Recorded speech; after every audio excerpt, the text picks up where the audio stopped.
so we're going to have 4 more labs. Actually, we missed out 2. So I already have the lab. I have to upload those after finalize it. So what we doing on those labs is this one we talk about multiple shaders, and then we'll move to the particles, and then the async, one in the async, and then one WebGL. So that's 4 labs that we're going to do for this semester, and a few lessons I will upload that as well. Right, so let's get started with this. So let's create, so this one we're going to look at multiple shaders and the texture in it, so all together, right? So okay, so let's go ahead and create a project. So I'm going to do this from the scratch, and it's a GLUT project, and then I have my path settings, so I will go there.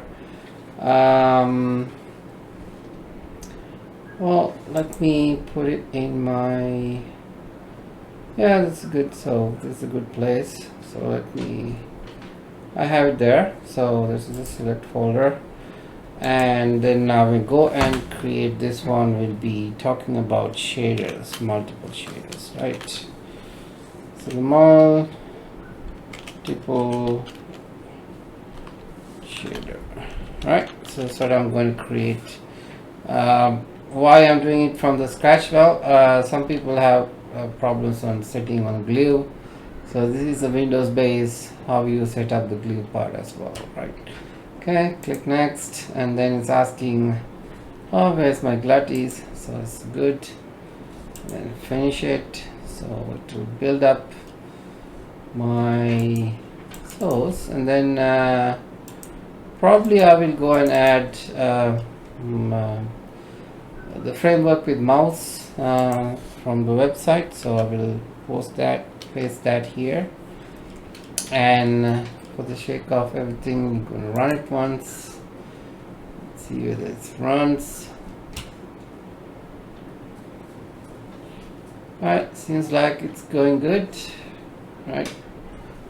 Okay, so we have this window, right? So that's a good start. So let's set up the static glue thing. So since we are going to use the glue setup on this, so we'll have define, right, and I would call this glue underscore static, right. Static. So that's one thing I need there, all the way on the top. So then after that, definitely I have to put this on the top as well. So I'm going to include GL / glue, right? So this is where I put my glue files. So the glue.h, I'm going to put that there. Right. So oops, I have to have the slash instead. So let me make this screen a little bigger. Right, there you go. So, right. So that is the glue thing. I'm going to put it there. Okay. So then the rest will be look the same. Don't have to worry about anything. Oh, I'm going to read some files because I'm going to use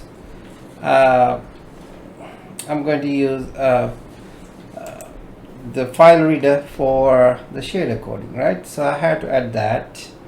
So let me have my string anyway, include, if I'm using strings here, yes I do. So strings.h I need there, so the string, and then I might have the soil as well, so it is including soil, include, so I already have the library path set up, so I might use this one.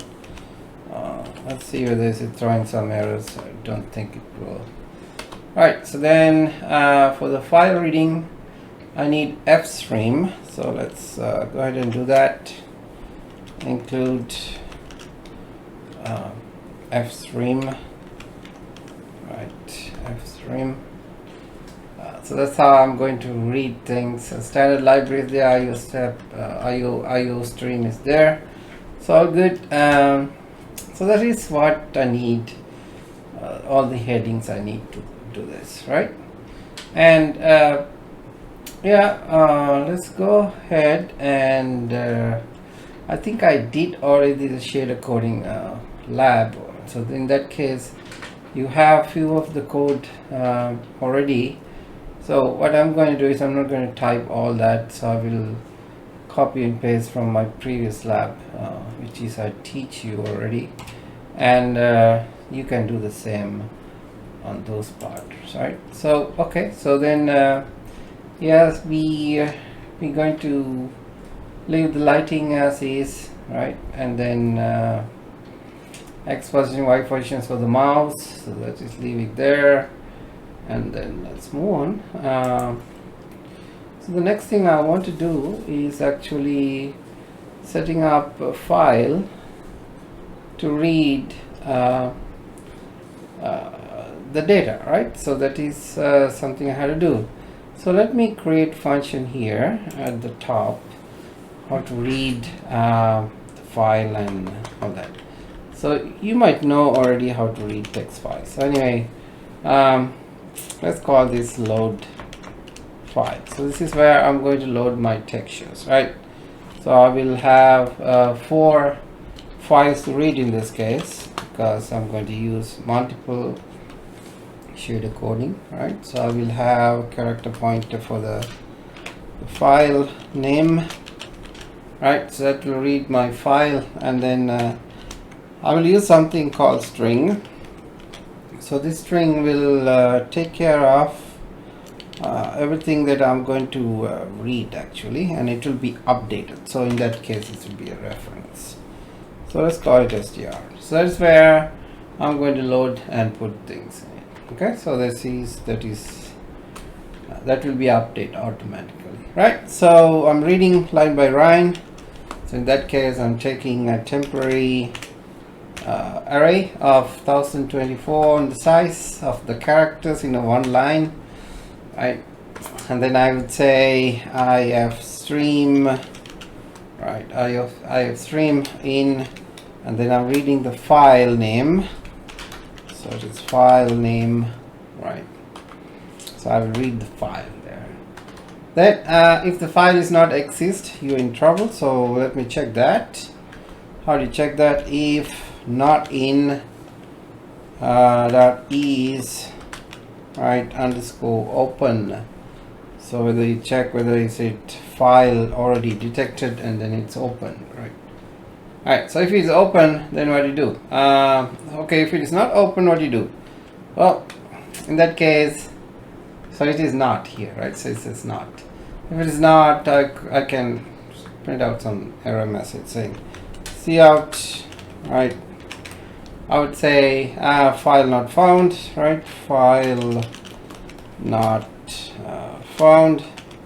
Either you can do this, or to be more precise, you would say the file name. So it is the file name here, and then I say, okay, file name not found, right? Like that. So it's better. So it's a better way of saying things, right? Okay, so then yeah, I will jump a line. So there are two ways to jump a line. Either I can do this, right? Or I prefer this one. Which one? Well, I want to delete this. Oops. I would use this instead of that. Right, so it's a slash n, right? So it's also jumping a line. Right. And then we'll come here and return. So because, well, just return. Even I have void there, it's fine. So it will return means it will break this whole thing. Right, so that kind of a return I'm just putting in there. Right, so this is, I have the bracket up there. So I'm closing that. So otherwise, so you don't need a if else if I'm returning here, right? So these are little things that you should note. um, take into account, right? So if not, I mean the while not in dot EOF, so that means not end of file, right? So if it is not end of file, what I'm going to do, I'm going to read this, and then I'm going to take all the things that I'm reading into one string. So how do I do that? Well, I get in dot get line, right? Oops, get line, right? Get line, and then I would say reading to my temp, right? And then the size is 1024, right? And then so that means I'm taking one line and I'm going to add that line to my string. So that's how we do it, right? And at the end, make sure it is jumping a one line off, so that means I had to add, right, equal, and then I'm just putting /n, so that is the line breaker. So I'm putting the line breaker there. So this will read the whole file, and it will read it into my my file. If you want to debug this, if you want to debug whether it's read it right, we can do it cout string, just in case. We'll do that here, right? And yeah, we'll see that whether it's actually reading it so far, and then it will be easy for us.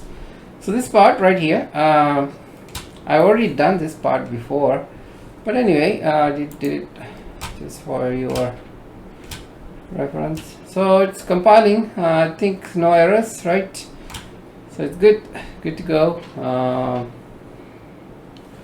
Right, so 0 errors, right? Yeah. Okay, so then so that's reading of the file, and then you have to load this. How do I load this to shader, right? So I have to read the file, load it, and then compile it, and then attach it. So I have to do a lot of things here. All right, so right now I'm going to do the load shader. So the load shader will take the mod actually. So that means the mod means this is a fragment or the vertex, and then I had to take the source means the string, right? So those are the two things as input. So let's go ahead. I call it unsigned. Yeah, unsigned integer. So that will return if it is not good, or it will actually unsigned int here will return the ID of my shader code. So I need the ID actually. So this ID will indicate what kind of a shader it is, and what is the handler for the shader, right? So that's what I'm returning each time when I'm reading a file. Okay, so let's have a load shader. And in this one, actually, I'm taking two things. Again, I'm going to take the string, and this string will be updated itself with the source, and then I get the mod. So the mod is something that you tell whether this is vertex or is it fragment or whatever. So I will have integer mod here. Okay. So that's what two things I need here. So let's go ahead and start writing. Okay, so I need a handler. That is the one. That is what I'm going to return. So it's also unsigned again, and then integer. I call it ID. Okay, and a constant character. I need constant. Constant character string. Pointer, and then let's call it the source, csource, right? Why I need that? Well, I need that to handle everything inside my shader code. Okay, and yeah, so then if I have errors, just print out the errors. Let's have some string character array for that. So let's have it 1024. That's enough just to print the errors if I have some. Okay, All right, so let's go ahead and generate a shader. So this is where how you do that. So you have ID is equal to gl create right shader. So this one right here. And then I have to tell what kind of a shader it is, so I'm passing the mod.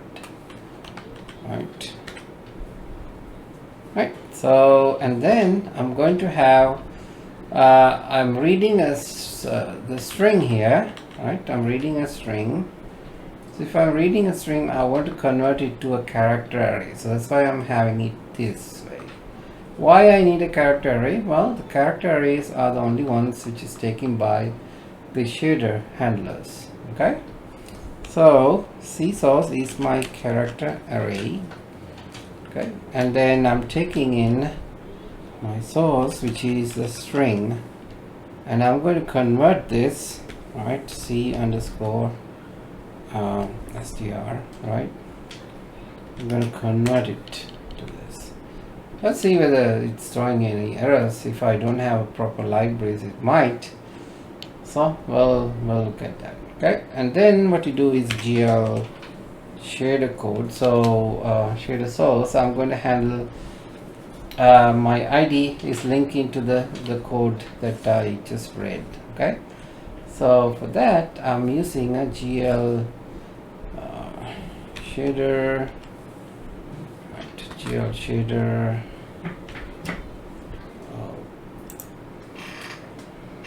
GL shader source, right? Shader source, right? And yep, and then I'm going to pass my ID. And there are a lot to pass here. ID, and then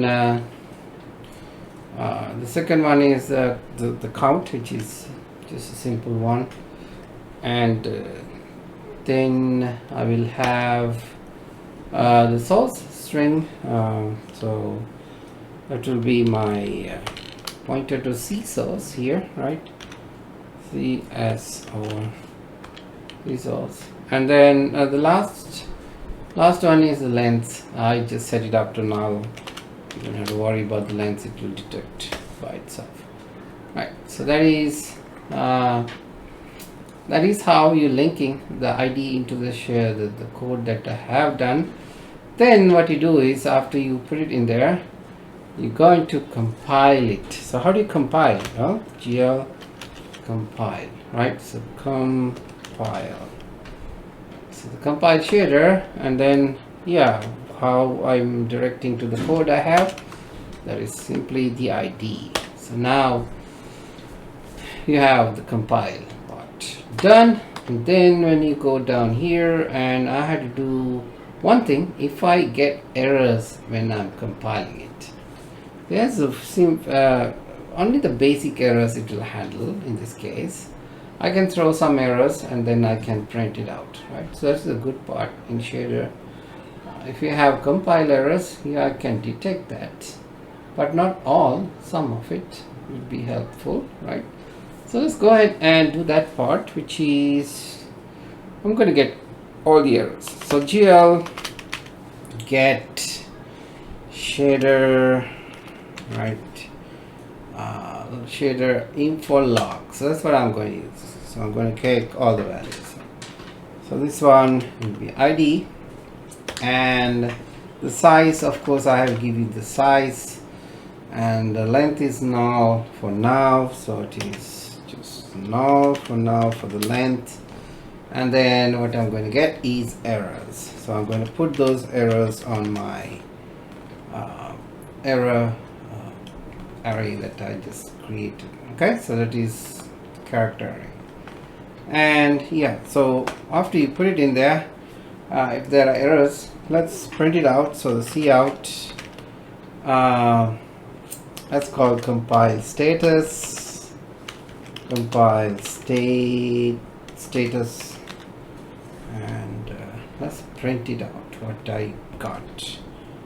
So no, so just write it like that, that's fine, right? And then and let's have double dot.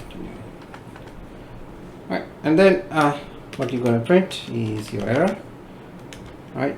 And then jump a line like that. So I can do this. So then if all good, if it's all going good, I can return my ID.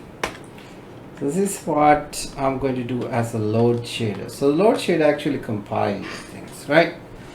Alright, before you do this, actually I had to pass the shaders into one and then read it, right? So before you do the loading part, I like to do the initialization. So, the thing is, well, the load shader will take the values and then compile it. I can throw initialization as the attachment part. So in this case, let's write it here. So I can do the attachment inside the initialization. So void init shader, and I'm going to take 2 files at a time. Okay, so I'm going to take 2 files. One I'm going to take is my vertex shader. The other one I'm going to take as my fragment shader. Why I'm taking 2 here? So I can create a program and put those things into the program and then use the program. So I can call use program and then the idea of it. So it will take care of it, right? So in that case, we're going to put all these values in one shader code, right? So how do you do this? Well, I have 3 variables. One is my character array, and then I call it let's say v file file name, right? That is for the vertex shader. And the other one, I'm going to take my f file name, and then after I do all this, I'm going to put that in my unsigned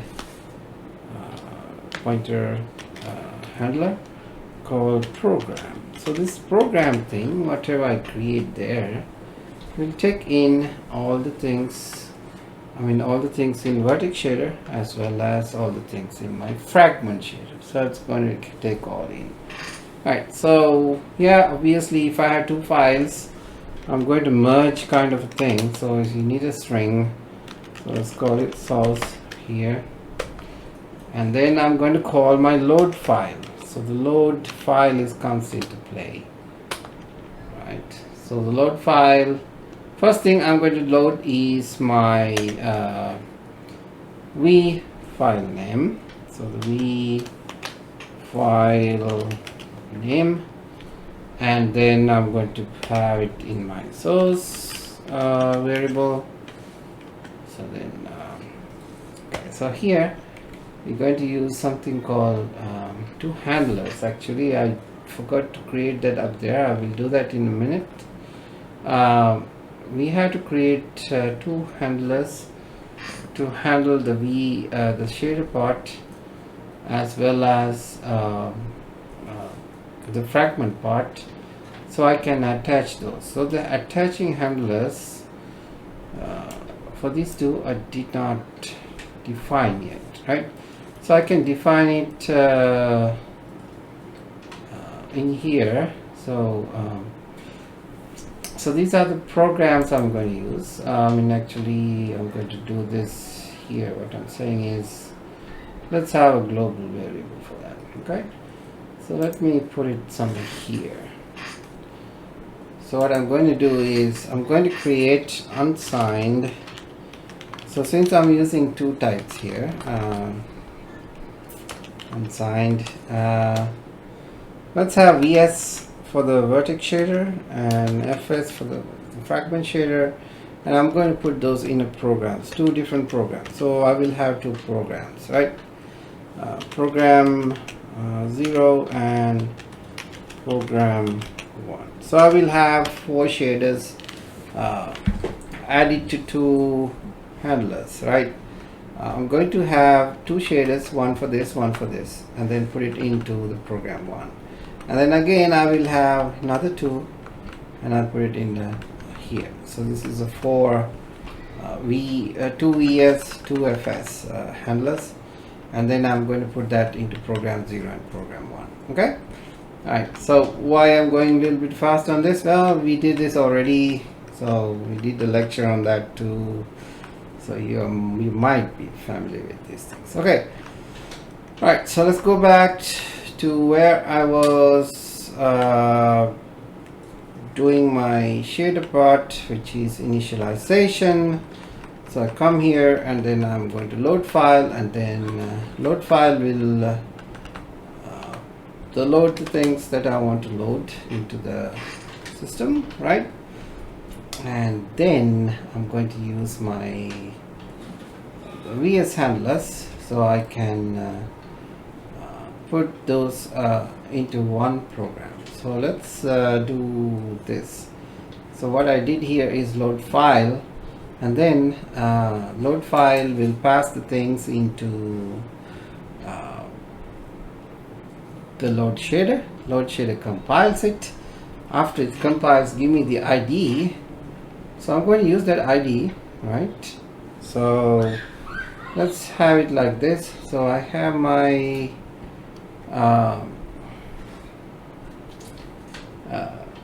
let's have the load shader VS is equal to, right? So load shader, right? Shader, right? And then I'm passing this source, right? And then I would say here, I would say what type it is. This is the mod that I'm going to give. Remember that I was asking for a mod vertex underscore shader, right? Shader. There you go. So now this is what I just talked about right here. File name, I'm not sorry, not this one. Right here, the string and the mod, right? So it has to be int, otherwise it throw an error here. So it's a mod. So this mod is actually integer value. So GL underscore vertex shader is an integer value, right? Okay, so after you do this, I can initialize my source, right, to blank, right? And then I'm going to do is, so because why? Because I already have the handler for this. So now it's a compiled texture has the handler. I mean, the compiled shader has the handler. Right, so then I'm going to do the part 2. So it will be the same kind of a load file. So the load file again comes in, and in this case I'm going to take the F file name, right? File name, and again I'm going to pass the same source here, and then once I do that, I will pass these things to the FS. Right. So the FS going to have the load shader. Right. In this case, I'm going to use the same source file, the string, and then I'm going to have GL underscore fragment, right? Fragment shader underscore shader, right? There you go. Oops. Shader. Yeah, there you go. Alright, so that's what I'm going to use. So in this case, I have FS to handle fragment part and VS to handle my vertex part, right? So now the next thing is creating a program. So I will have two program variables up there. One is called program 0. So I'm going to use that. Going to that equal to, what I'm going to use is GL create, right, program, and that's a function. I'm going to call it the function there. So let's be creating that. And then yes, after you do that, I'm going to put those VS and FS into this program. How do you do that? You call it GL attach, right? Attach, yes. So it's not attach object, it will be attach shader, right? Shader. So this is what I'm going to do, and then the shader takes two things. One is program, so in this case program 0, right? Program 0, and then I'm going to put VS in there, and then again I'm going to do the same. So yeah, I'm going to do the same to my the VS part. So only thing changes here is the FS part. I'm going to do this. Alright, so now I have those things, put it into one program, and then I'm going to link this GL link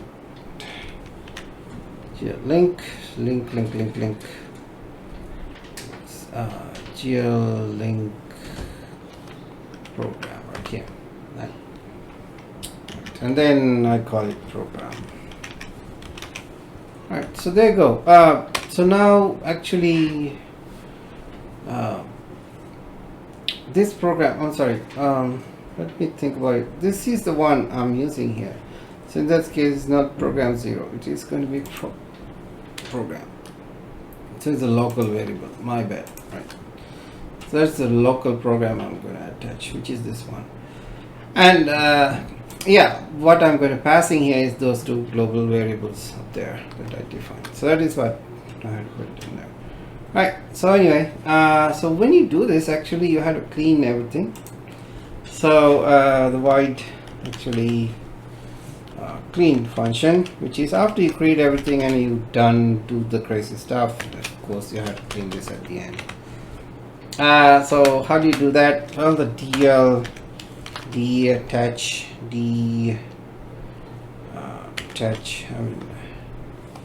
yeah, and attach, not the object shader, right? Shader. And then I'm going to remove my program. So this is the program. I'm going to take off the VS part. So oops, well, okay, yeah, the program 0 in this case, program 0, and I'm going to take the VS part off of it, and again I'm going to use the same thing 4 times. So let me put those things 4 times here, right? And then 1, 2, 3. Okay, so now I have all these 4. Only thing is just changing a little bit the variable names, that's it. So in this case program 1, I have ES and the FS, and then again FS for program 1, and then program 0, right? Yeah, so this one. There you go. So now I'm detaching everything, and of course after that I have to delete the shader. So it's a GL delete again shader,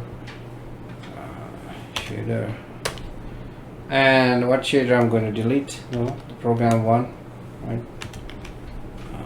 Program 1 and program 0, right? So I'm going to delete those two, and the GL delete again, delete shader, and then I'm going to get rid of program 1.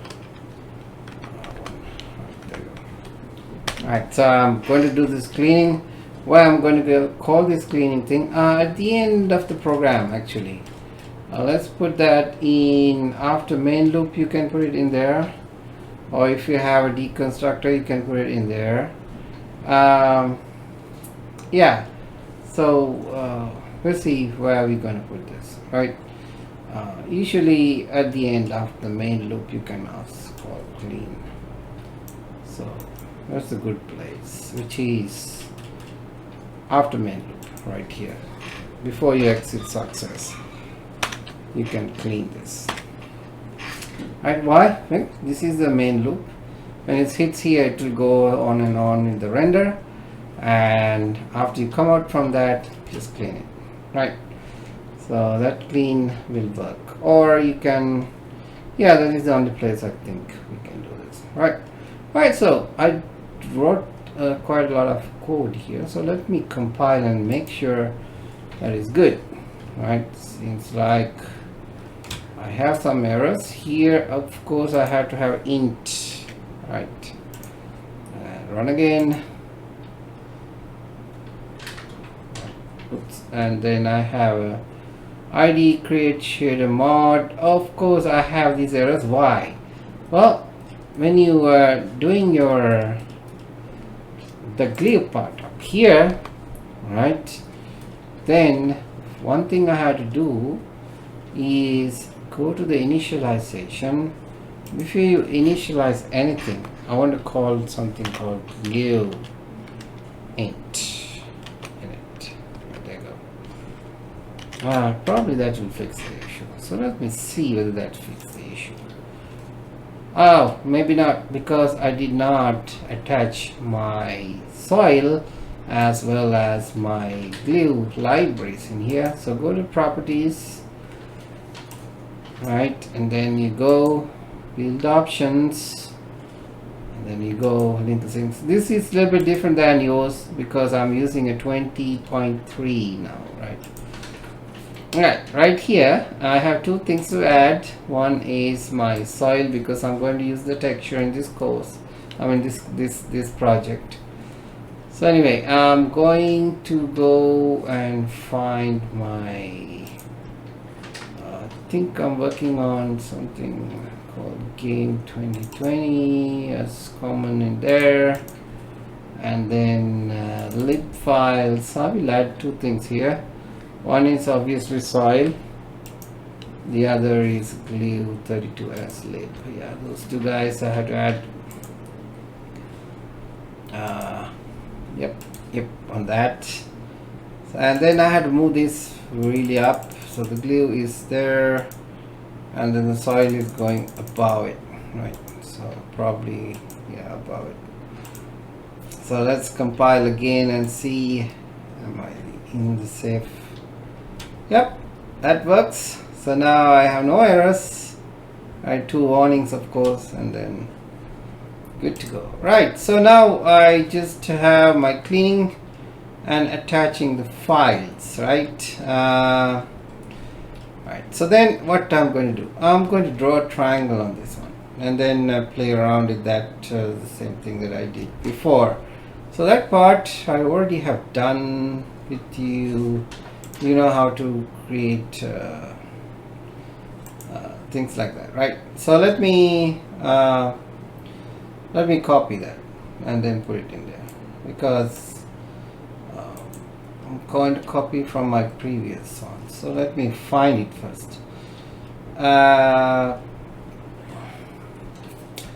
going to draw a triangle, right? So yeah, this part already will do. I'm going to have a triangle of my own.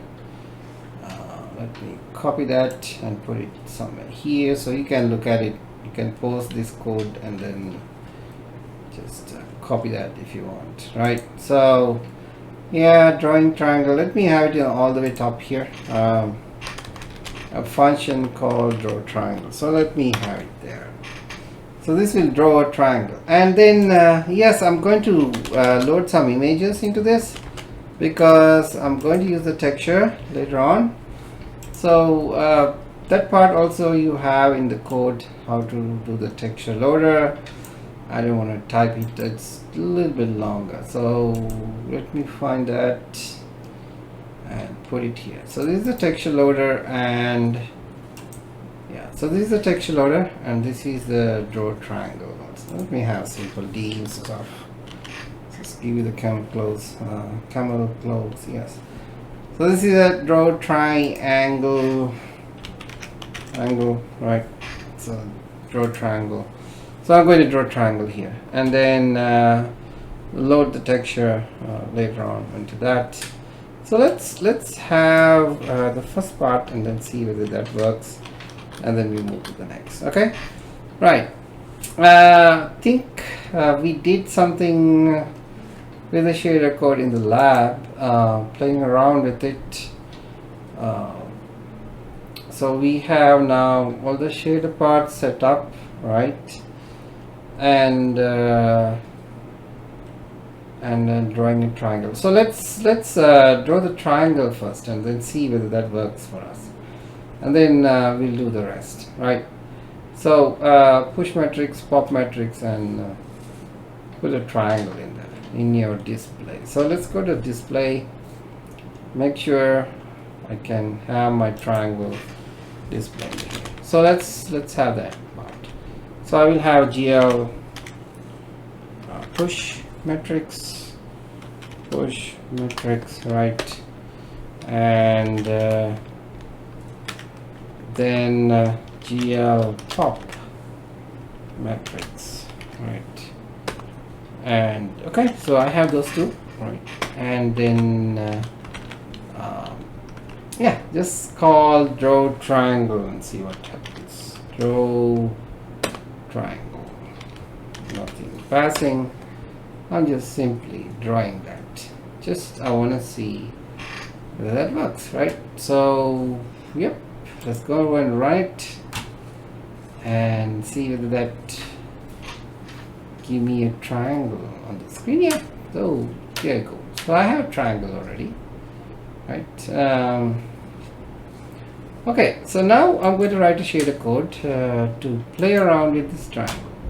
So let's have two shader coding programs in order to do something crazy with it, right? So let me create some new file, and I don't need any of these. So let's see how I'm going to do this. So I don't need any of that. Maybe custom, right? Categories, make sure projects, build targets, files. This won't help.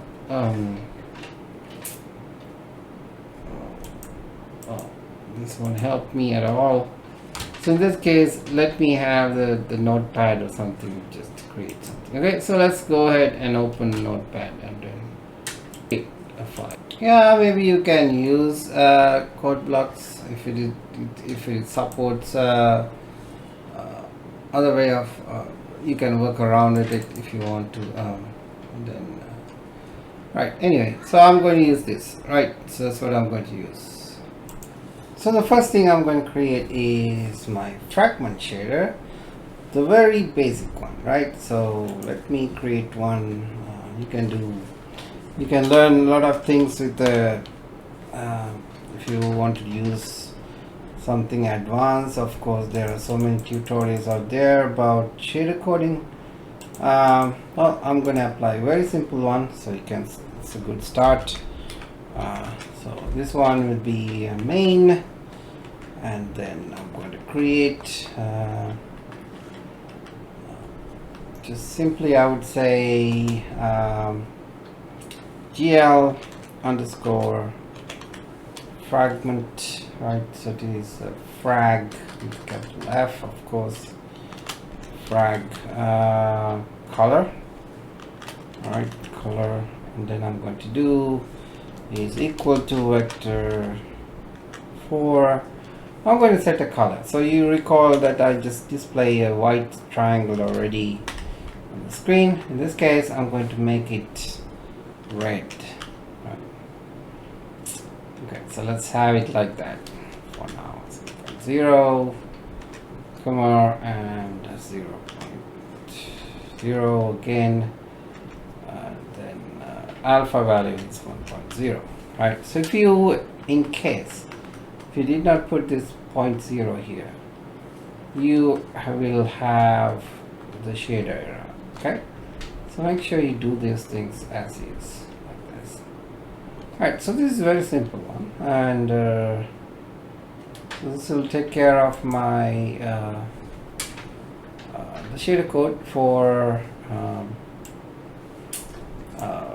oh, there's one more thing I have to take care here. It is I'm having some spaces because of what because I have a double line set up here, right?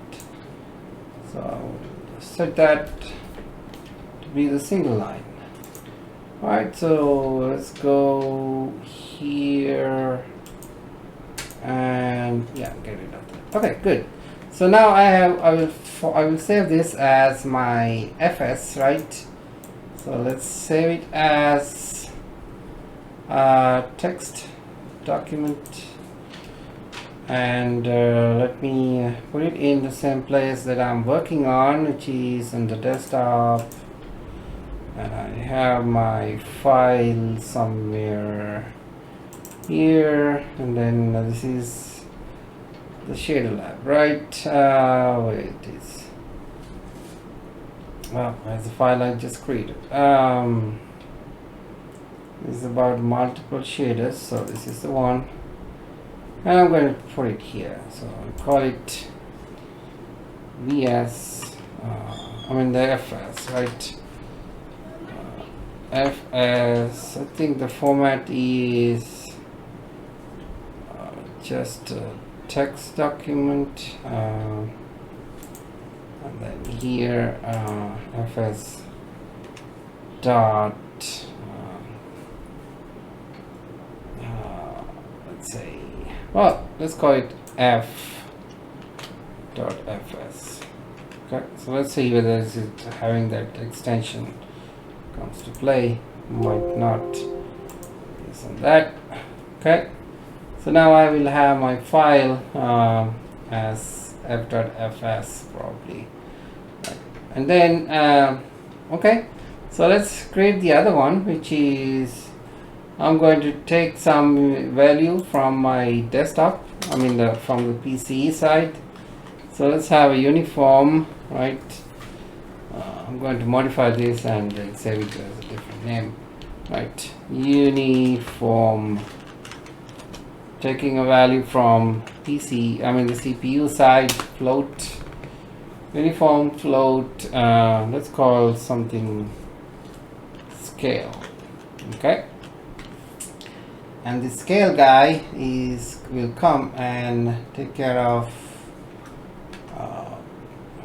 usually you can put void here if you want, it's not necessary. Well, take care of my vertices, maybe make it big and small. That's what I think I did in the lab, right? So anyway, go back to 4, right? And let's call something A is equal to, I'm taking all the values from my vertices.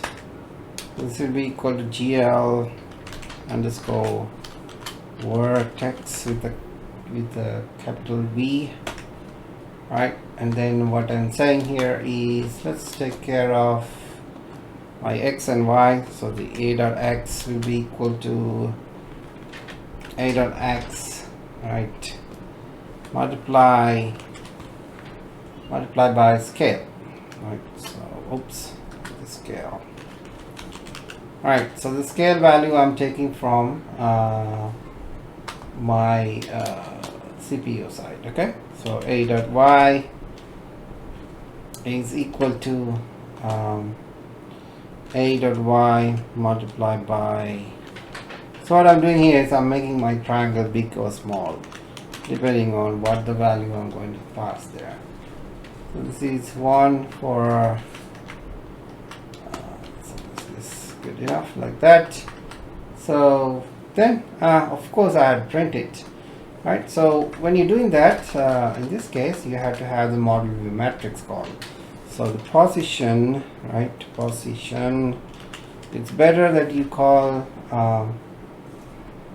the model view matrix, right? And then multiply that by the A value. So in that case, if you have a perspective or anything like that, it will take care of it. So right, so this is GL. It's a good practice to have this model view matrix here. Model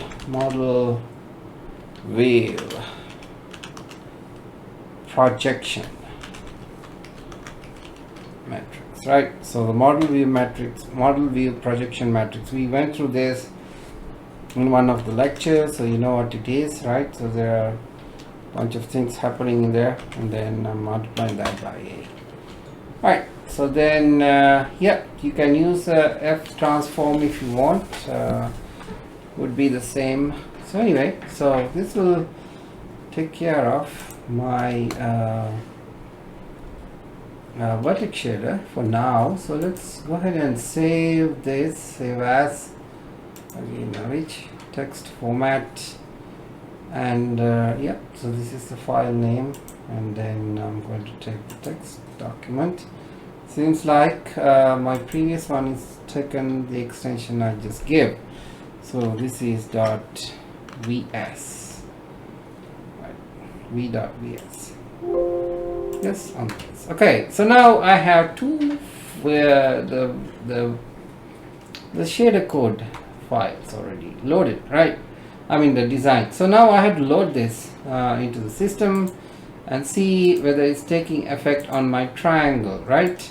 So there are a few things I had to do here, right? One thing is, of course, I had to load the shader, and one more thing I had to do is so let's do step by step.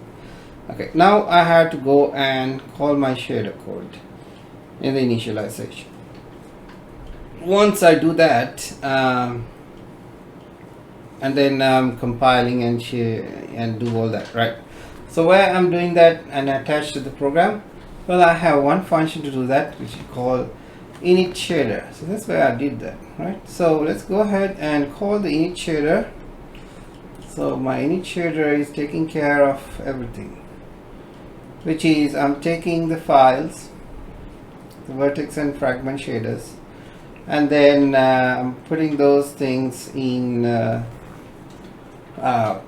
program, so attaching the program, right? So that part I'm taking care of here, right? So the compiling part we have done in the load shader, that's the compiling part. So now I'm going to attach that and put it in a program, right? So that is the part I'm going to do in my initialization. So when you come down here to initialization, at the end of this, so let's do the initialization, which is pretty much init shader, right? That's what I call, I think, yeah. Oops, init shader. Yeah, that's not a good spelling. So let me change this to capital S. So it will keep the consistency on naming conventions. So we are go up and then change that real quick. So display, and then let's resize cleaning stuff right here. Let me call this init shader look like this. Much better, right? So come down to init again, and then right here I'm going to call init shader. What I'm going to load, I'm going to load my VBS, right? Vertex shader first. So the vertex shader first, and then comma and F, also F dot FS, right, comma, and then I'm going to put this in a program 0. So program 0. So that is where I'm going to put that. Okay, so when I do this, it will take care of loading this, compiling and all that, right? So, and it's also printing on the screen, I guess, yeah. When it's read, so I can debug that a little. Right, so now one thing, I did not pass the value to the shader, right? So, and then I'm applying to this triangle here. So how do I do that? How do I apply to this triangle? Well, let's come up here on my display and right here. So I'm going to put that values. Before that, I'm going to communicate with the shader and pass my the scalar value, right? The scale value in there. So that is one thing I have to do here. Maybe I will use the idle to take care of few of the things, because so I can pass different values if I using that. So it will be pretty cool in that case, right? So anyway, the first thing I do is initialize use program. So let's have it up here, right? The first thing I'm going to do is call GL use program, right? And in this program I'm going to do is program 0, right? And then in the program 0, let's find something called the location, right? GL unit uint, right? uint, right? uint, and then call it location, right? And then I'm going to set this location to get a value from GL get, right? Get uniform location. So uniform location is where this is one right here, the location of the variable that I created. So it will be point to that one. So where it is in the program 0, and the name of it is scale, right? So it will point out to the variable I have that in my GPU. So that's what it does, right? And yeah, if it is not there, you have to say it is not. If it is there, you take care of it. So otherwise it will throw an error. So if it is the location, right, not equal -1, that is the default value. So that means it's exists, right? So if you have positive values, if it is not there, it will return -1. So that's what it is. Okay. So if it is there, so it's good. Then I'm going to do is GL uniform, yes, uniform 1f. This is a one variable value, right? And let's pass some value here. What you're going to do is location, comma. I'm going to make it 5 times big. See, that works, right? Okay, so now I'm making it big if it is there. So this is a very simple thing. So it will be scale up, and yep. So, and then I'm going to use the program. I use program. After you pop your metrics, of course, one thing you have to do is you have to get rid of it. So GL use program 0. Get rid of it. Right. So this part we already done as a one lab. So let me run this anyway.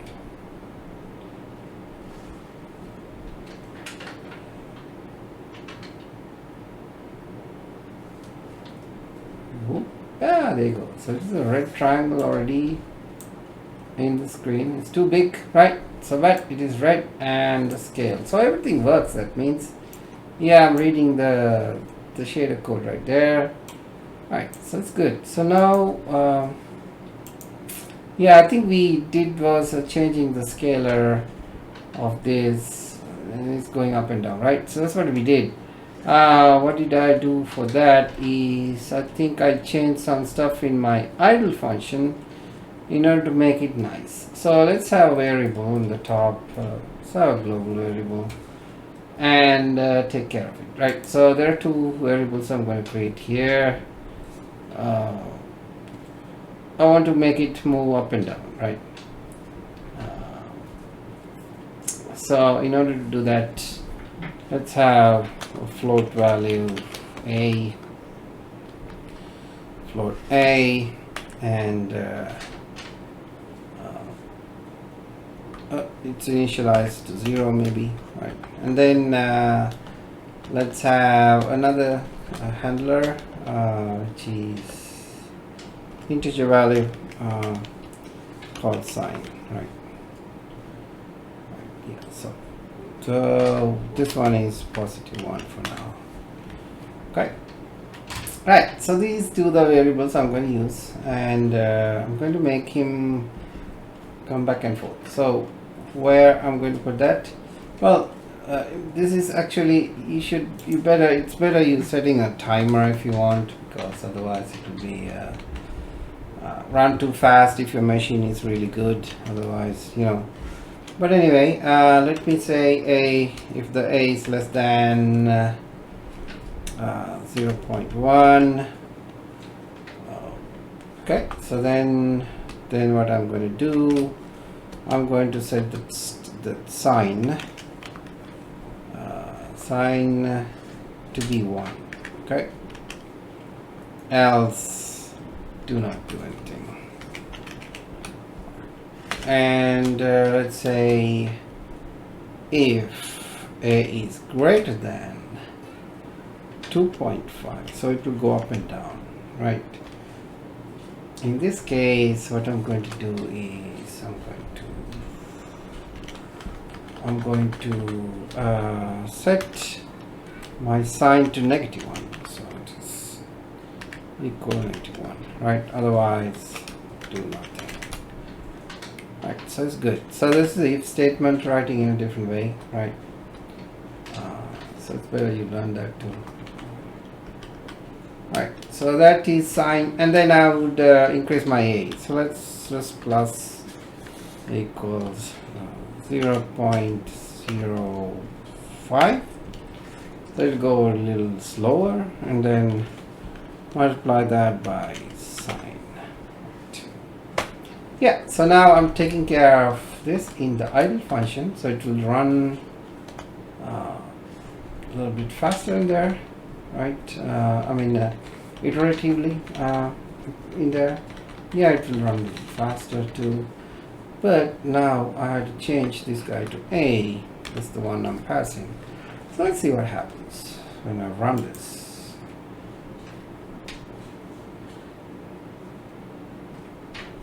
Alright, so yeah, there you go. So it's bouncing up and down. Alright, nicely. Right, okay. Alright, so now that part is good. So we did some crazy things here.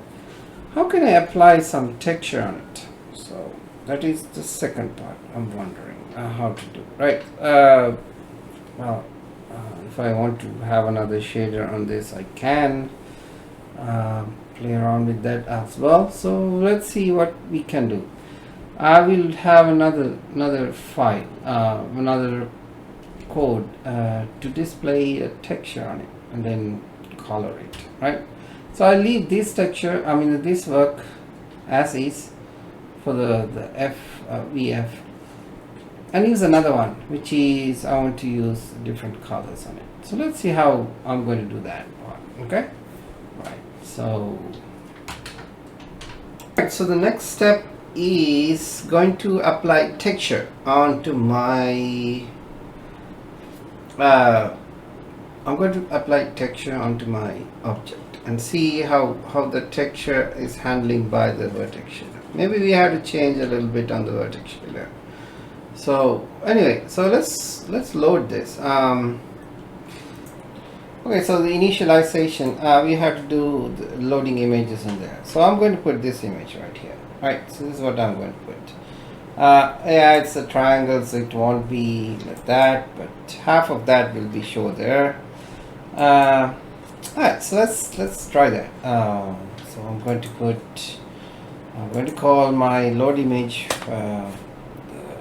the function that I created already, and then I'm going to call that here, and I already set up my soil, so it won't be a problem in that part, right? And then we're going to load the image, so we call it texture loader, I think, as I remember.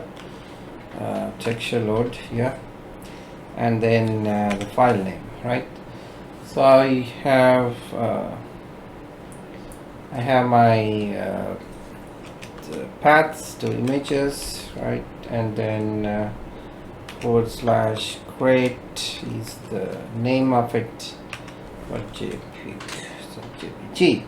And yes, I had to use my think I had to use a handler, right? In that case I had to create this, so let me create up here. So GLU int tex. So it is GLU int, and I call it tex. Right. So yeah, I just load my image like this, and so let me call it and wrap it on my triangle, right? So the funny thing is I already set up my colors in there. So let's see what happens if I even call the texture loader here, and see what happens, whether is it going to take care of it in there, or is that showing the colors, or is it still showing is it still showing colors, or is it showing our texture? So let's look at it. It's a good experiment that we can do.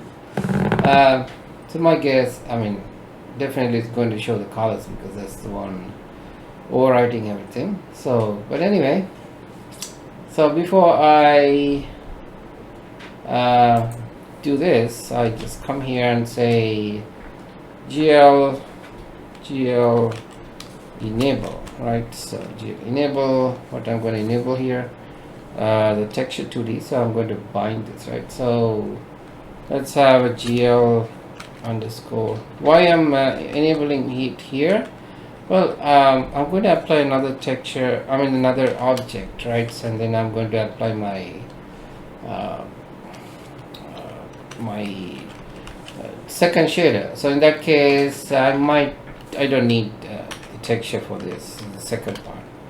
So I'm going to use only for the first part. So that's why I'm just enabling this texture 2D, GL texture 2D. I'm enabling it, and then I'm going to bind. So the GL bind, right? Texture, right? Yeah. GL bind texture. It's a second function right here, and then I'm going to call it GL underscore texture, right? And then underscore 2D, right? And my handler tex. So that's how we bind things, right? So we already done this part before. Yeah, so since I'm going to get rid of it after I have the texture on my object, so you come here and then say I can say disable texture. Right. So in that case, the texture wrap, it only belongs to that guy, right? Okay, so this is what I did. Why I'm doing it like this? Well, as I said, I'm going to use more than one objects later on. Okay, right. So let's run this and see what happens.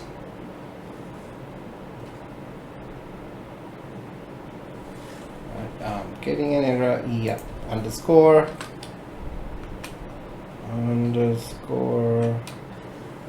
21. Right.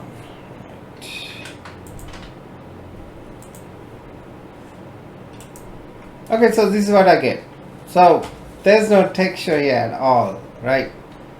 Okay, so does the texture at least work in here? You want to check that? Well, I can check that by removing my shader part. So how can I remove my shader part? I can say use program, comment that out here, and use program 0, just comment that, and then run again and see whether I have my texture at least showing in there, right? Well, it's not. So let me see what's going on. Okay, so that is because of this file. One thing I have to mention here is sometimes the soil is not good with images. If it is different format, like for example different sizes and things like that, there are few things that the soil did not read right. So because of that, they have updated the soil to soil 2. So if you have facing issues with the images, feel free to have soil 2 as your library. that is the most latest one, right? Anyway, so let me run this, and so now I don't have the shader code, and yep, so this picture works. That is the texture. So what I want to do is change this texture to something else, some other colors, play around with colors in here. So that's what I'm going to do here, right? Okay, so let's get back. So I want my shader code to run there, so we'll have it running. So this is this, and right, so now I have to pass my texture code. So whatever the GL texture here, I'm going to pass this to the shader code and have the shader code handling this. So in order to do that, I have to edit my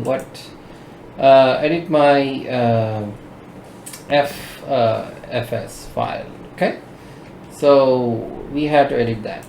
So this is my FFS file, and then I'm going to have something here which is called uniform. What is uniform? Uniform is always taking the values from the CPU, so that's what you're using for uniforms for, right? And then it's a sampler, right? 2D, so that is a 2D texture. I'm going to take sampler 2D, and let me call it my texture. So that is the texture which is going to bind, and that's what we're going to get it. So when you're going to get it, of course I have to have my texture coordinates. So this is a color fragment color handling, but you need the texture code in order to handle here. So where I'm going to get the texture code is X and Y values, not RGB values. So in that case I have to pass that from my vertex shader. Remember, the vertex shader is the first thing is running, and then the texture code, right? So in this case, let's have that. So it is wearing is the word that I'm using to pass things from here to there, right? And then we texture, so the text code, right? Text code this, so that is something that I'm going to use here. So what I'm doing here is v text code is the texture code I'm passing from my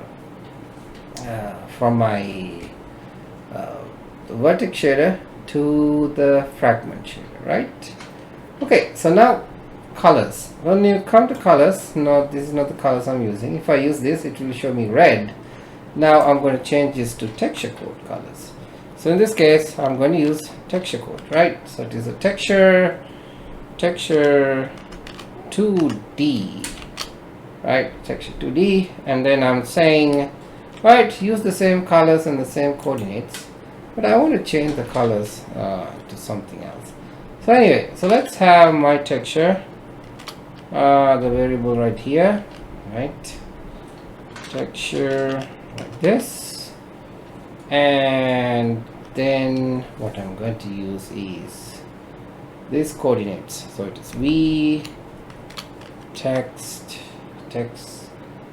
code right here, text code right there,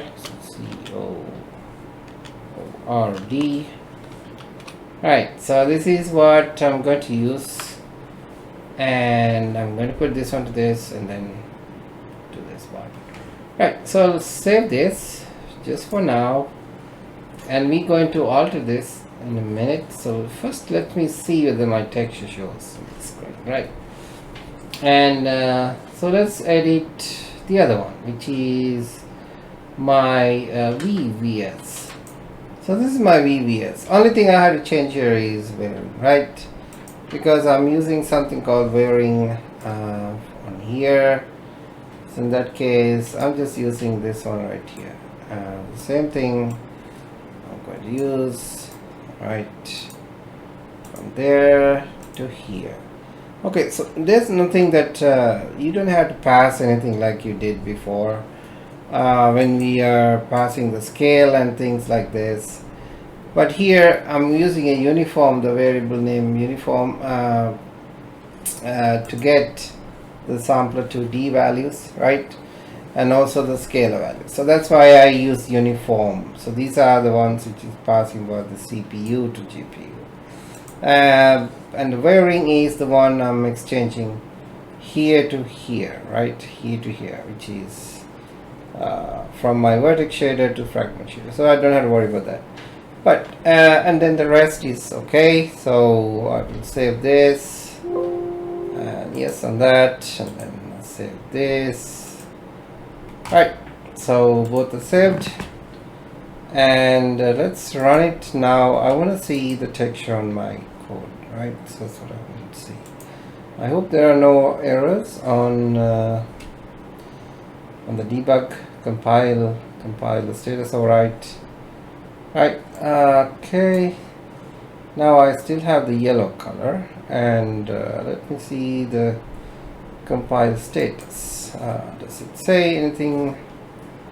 It looks like it's all okay. The status is fine, and then the other one is fine too, but I don't see my texture here, right? So that's the issue. Okay, so let's look at my vertex shader. I think I have a little change to do, probably. So let me see. Yes. So here I'm taking texture code, and then I have the uniform float scale, and I'm having my texture code, but I did not assign the coordinates for this guy, right? So this guy doesn't have uniform value, so that means he doesn't know what are the texture code, right? It did not pass it here. So this is just a varying, and then I have to assign values for this guy. So let's go ahead and assign some values into this. How you get that from your system is this guy has to be equal to, since it's taking only x and y, I'm having a vector2 type, and then I had to call my GL texture. So this is where you get the GL texture. So the multi, right? So I will have a multi texture code, and since I'm using only one, so it is has to be the texture code 0. So it is TEX code, right? And code 0. So that is what where is my texture coordinates, because it's only one texture I'm going to use. So if I have more, you can have this value change texture code 0, 1, 2, 3, so you can have it accordingly. So I have only one, so yeah, so this line will take care of it, I believe. So let's fingers crossed, save this and run it, right? So and then see how it works. Right, so it's so far, there you go. So I have this, but it did not run, right? So there has to be an error, otherwise it has to go back and forth. Right now it is not going back and forth, and the compile status, you can see here it says an error. What is the error here? The multi-texture code is 0, undefined variable. What is the undefined variable here? Is GL underscore multi-texture code. So let me go and look at it, but it's showing it here, but I have undefined variable error, right? So I had to go and check what it is, right? Okay, so let's go ahead and look at it. Alright, so it has to be multi. I have seen mighty, so it is multi, right? Something like that. Okay, so it's multi-texture code, right? So now save it, then run it. Alright, so now I have my texture is bind to this. So can I play around with the colors of this texture? Yes, I can. So how do you do that? So well, it's very simple. When you go to your actual the vertex shader, right, or the fragment shader, and then so then what I have to do is actually change. So this is actually the RGBA value, right? I can change this RGBA to let's say I'm reversing it. So B, G, R, A. So now the colors are backward. So what this means is whenever I have red, now replace it by blue. Whenever I have green, this is green. I'll change that to, let's say like this. So now my green and R, so the G replaced by R, and then the B replaced by green. So it's reversed. So let's see what happened when I do this. So this, I'm playing around with colors on my texture code, right? So these are playing around with channels. So that is a good way of doing channels. So you can see now the color of my texture is changed totally, right? So that's how you play around with colors and the texture. If you want to do some stuff, fancy stuff using GPU side, so you can do all this using a shader, right? Those are pretty cool stuff that you can do, right? Okay, so now let's apply another shader code and to another object in here. How do you use the multiple? So then I'll close this lesson and move to particles later on. Okay, so let's do that. Right, so now okay, so now this part is good, and I'm getting out and I'm disabling my textures code, so no more texture code, right? So in here, let me have another push and pop, and then I'm going to print the teapot. Yeah, so the teapot is there, so you can have that. And let's have a push and pop, and well, let's have it in the center right now, and then move it, translate it to something in the corner. But anyway, so first glut solid teapot right here, and let's give the size 1.5. Alright, so that's what I have now. Okay, and when you run it, it will be on the center. I might have a teapot on the center right there. Yeah, so I have a teapot right there, and the other guy is going in and out. Why is that? Because I have the cull face enabled. So if I remove the cull face, you won't see this one. That's a good experiment as well. So let's go and check whether I have the cull face. Probably I might have cull face. Yeah, there you go. So if I comment these two lines, cull face and the cull face back, what does this do is usually it will get rid of the back side of it. So whatever you don't see, it will take it off. But then you can see the transparency, right? So that's what the one of the things the cull faces do. If you're doing this, you have to set up the right depth test. So in that case, it won't be transparent and all that. Well, you can play around and figure those things out by yourself, I believe. Right, so let me run this. Now, yeah, so now you don't see that transparency, right? So it is useful if you're using cull face for the glasses and things like that. Also with the blender functions, it will be pretty nice. But anyway, I don't want to cover my triangle with the teapot, so let me move this a little down, maybe down left. So how do you do that? Well, it's only one command I had to use here, which is, I'm going to use this one. I'm going to use translate. So this is GL translate, right? Translate F GL translate F. Let's move it to the side. Maybe 3 units on my the two units on my X value, and -1 on my Y, and then just leave it whatever the Z translation. So yeah, let's see whether that helps, because I have a camera on the way back, so it will be alright.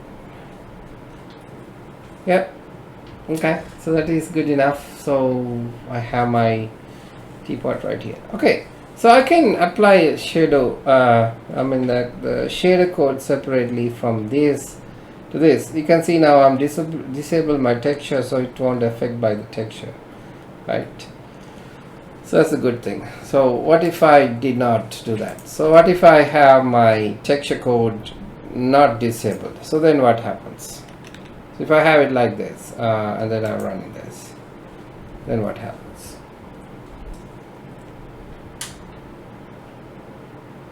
Now I have my teapot. Let's look cool though. And the teapot has a texture different from this one, right? Right? You can see the texture color is not a shader effects on this guy, right? So the teapot is just like that you wrap around, but your triangle here has different colors in it because I play around with RGB, so you can see the difference, right? So but that means what you can play around with your texture as much as you want. It's pretty cool, right? Right. So yeah, so let me apply something to this one. So simply what I'm going to do is I like to apply some color to this, and make this guy have a different color depending on where is my mouse location. That will be cool, right? So let me do that. So when I move my mouse somewhere here, here, he will change his color. But the only problem when I'm doing that is this structure will lose its the shaded part, so it won't be 3D anymore. It will be flat 2D. Why? Because I had to calculate the normal and all that. If I play around with the colors of this, there's no normals. If you don't apply normals or anything like that, this will be flat shaded color, right? So unfortunately, if you really want to have this, maybe you have to apply different ways, like with the calculation of normals and things like that. But anyway, this is just an experiment. So we're going to apply and destroy the look of the shading look on this, but I want to change its color differently, right? So that's what I'm going to do, right? So the first thing I want to do is I want to get the coordinates of the mouse. So approximately. So this is something I can do here. Well, I can pass x and y straight if I define a vector 2, right? So let's have something like this, just in case. The type definition and struct, and let's have float x and then float y in my structure, and then we call it vector 2 type. Yeah, that's good enough. And then let me call this mouse, right? Vector 2 mouse. So this mouse has x and y, right? Call it vector 2 mouse, right? So now, yeah, so it's good. So I have vector 2 type mouse, and I want to get my mouse coordinates. Oh, not approximate. I will get an approximate value, not the accurate value, right? So then, yeah, I mean, it has the projection. There's a way that you can map everything to the 2D screen instead of a projection. If you have done 115 under me, I mean under Dr. Sarkozy, I have provided a maze code that has it in there. But anyway, you don't need that much in here. So I will have approximate mouse coordinates. That's what I'm going to get. Okay. And how I'm going to do this? Well, I'm going to get on the mouse move like you did before. So here, let's do the mouse click and then I mean the mouse move, and then have these values on there. Okay. Alright, so this is the function that I'm going to use. In this function, I can use it somewhere here. When the glide down, it doesn't matter what you click, so just have mouse. So let's change the value. So the mouse mouse.x, right? Mouse.x, and that's going to be equal to whatever the x value I'm going to get up there, and x value I'm getting here minus I think I have a global w width, otherwise I have to set that up to so the width over 2 and divide by the scale. So the scale is up there, I have some value for that, so I'm subtracting this. So let me have it put it up here like that, and then this we have 2.0. so I may have to define these values.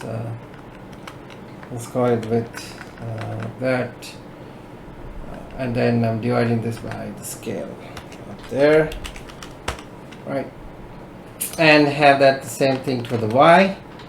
But in y case, we already done this in the lab because it's counting in the different 0 positions on the y-axis. Let me have it like this, and this is your y, but instead of subtracting here, I'm subtracting the value of y right here, right? So that's the only difference. Right, and then this will be height instead of the window height. Right, so if I have the window heights and window width, well, it is already here. Let me copy that. Yes, that's good. And then this guy is this. Okay, so it's good. So I don't have to define anything. So now I get the mouse x and y. So if I get the mouse x and y, I'm going to pass that to my shader code. So I'm going to edit my shader code in a minute, but let me have what I'm going to do. I'm going to pass this. I'm going to pass this to my shader, right? So my xy, I want to pass it to shaders. How do you do that? Well, let's go to the display, right? So where's my display? Right here.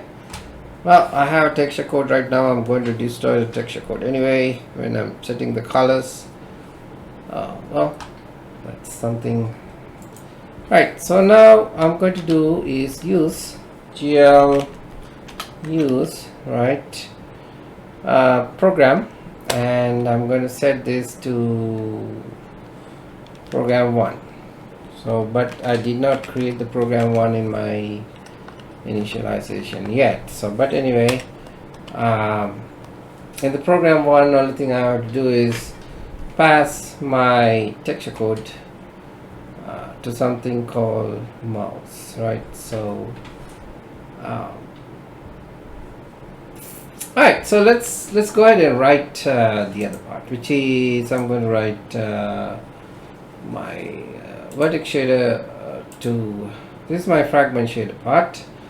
I think I don't yeah, I'm going to change some of it, and then I don't need the texture in that case, but I will handle something here, right, instead of this. And what else I had to do here? Nothing, right? So let me address this. So instead of I'm using a texture code only, I might use uniform and mouse. So I'm taking mouse values. So if I'm taking mouse values, and then what I'm going to do here is I'm going to play around with it, right? So how can I play around with it? I'm going to change some things, which is just a color. So instead of texture coordinates, I'm going to use now the mouse coordinates, right? And play around with this. So here, instead of vector code, so I have vector 4, and what I'm going to use is just a mouse x, mouse dot x, and mouse mouse.x, comma mouse.y, mouse.y, and well, my G part is nothing in there, or we can just put some value. Let's put 5 in there, so it will give you some weird colors. And yeah, maybe 0.5 for my alpha. You don't need these values right here. Okay, so this is what I'm going to have as colors for my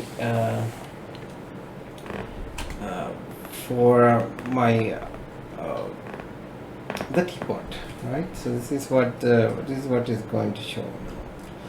And also, yeah, of course you don't need this line anymore, but this is not F. Now I'm going to save this as regex again, and the same place I'm working on. So this is going to be a desktops. Where did I put it? Well, the multi-shader, I think. Yeah, the multi-shader is where I'm working on. This is where I'm going to put it. So I call it F1 in this case. F1.fs. Fragment shader, call F1. And save it. Sorry. I have to save it as a text document, right? Go back again. And I have to select here the text document, and then I have to change this to .fs, text document. So then it will take care of that extension. Right, so I have this now for my mouse passing. I don't need anything for my vertex shader actually. So because of that, let me anyway have something called let's have something called vertex shader. So this is what I have for my vertex shader already, which is the scaling thing and all this. I don't need any of these for my displaying a mouse thing, right? So in this case, let's have texture code. I'm not using. Don't need this. A part I don't need. Right. So I'm not changing anything on the A, right? So the A is as is, so it's not like that. So I don't have to worry about this, but that's fine. Let's leave it there. So you don't need this code actually, right? The texture part you don't need. So actually it will look like this. Well, just leave it there, it's fine, because I have that already in my the vertex shader, fragment shader, right? Alright, so go ahead and save this as a different name again. So I go to desktop, the same place that I was having my previous one, which is this guy, and then changes to this, and then have v1.vs, right? Okay, so save it. Oops, I did not ask to overwrite extension. Let's see, did I do it right? Text document v1.vs, right? Yeah. So yeah, there you go. Already exists. Anyway, so you have that. Now, now what did I do is nothing here, and I have changed my mouse coordinates to this. So to change the color when I click the mouse everywhere. And okay, so now load this into my program 1. So I'm calling the same function again, right? So I'm calling that function right here, and I'm calling this as v1 f1 and then program 1. There you go. So now I have new program, right?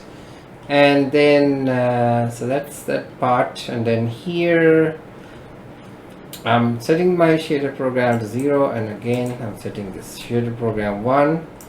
and having that, so I had to initialize it back to 0 right here. Right, so that means I'm getting rid of it after I'm using it.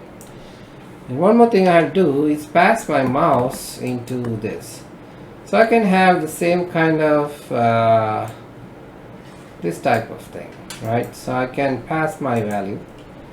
So in this case, I will use something called the mouse. Right, use program 1. So the location, in this case, I should not use the same name location. I might use something else to pass the mouse. Well, I can use the location or something else, obviously. Let's have something called MSE, maybe MSE. So I have something called MSE, right? And then instead of this, it will be program 1. In the program 1, I'm using something called mouse. MOUSE, mouse. And if you find mouse, then what you do is you go MSE, right? And okay, this is 2, so you realize this is 1F, so that's why I have 1 value. In 2F, I have 2 values, right? So it's a vector 2. This guy is vector 2, right? So in this case, I'm going to apply vector 2. So those are things that I want to point out. That's why I'm doing this program. So you can see these little things change. And here I'm going to pass my mouse X and mouse Y, right? Okay, so the mouse dot X,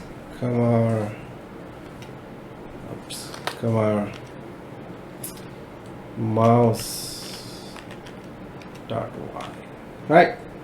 So I'm passing those 2 values now. This is uniform 2, and I'm passing these values. So this one has to be MSE. Okay. So now let's see what happens when you do this. I think I address everything, right? Let's see. Hope everything runs well. And I'll give you different colors when you click the mouse. But it will be flat because I'm destroying all the normals in it. One error here. So what is the error? I have the mouse function. So let me fix this. Okay, so I have mouse here. This mouse is violating this one, seems like. Okay, so let me change this value to something else, or I can change this value to something else. So let me have 1 there, and I hope mouse is not a keyword. So in this case, I'm just changing this one to 2. See whether that helps.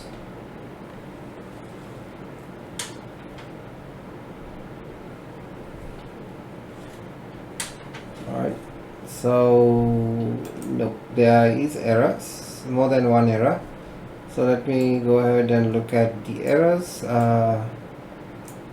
So yeah, it says error, syntax, unexpected pointer. I mean the semicolon, expecting this kind at mouse, undefined mouse. Okay, so let's go ahead and check this part. I think that is on my the fragment shader, right? Yeah. Yes, so that is uniform. It has to be uniform to D most probably. Yeah. Okay, so let's go ahead and change that. So it has to be uniform vector 2. Yes, that's the problem.